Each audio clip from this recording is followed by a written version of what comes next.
հաղորդագրություն է ուղարկել, որ հենց հիմա ազատ արձակեք եղբորս այդ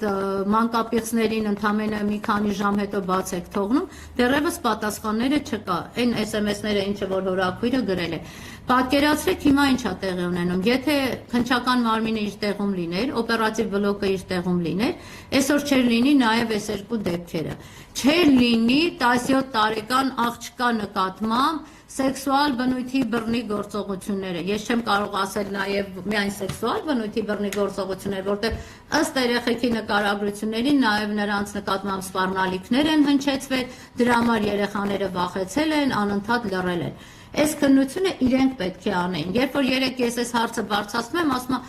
աղջիկը հակասական բաներ է ասել, մենք դրա համար չկարողացանք, որպեսզի այս մեղադրանքի հարցը լուծենք։ Ժողովուրդ ջան, այսինքն մենք այդ 17 տարեկան անչափահաս երեխեքի վրա ենք դնում եւ ընդհանրապես տուժողների վրա ենք դնում գործի բացահայտումը, հազարավոր գործեր ունեն տուժողները, իհարկե, իրանց պատկերացումով, հա, դե ստացվել է այդպես։ Իսկ ինչ հանգամանքներում են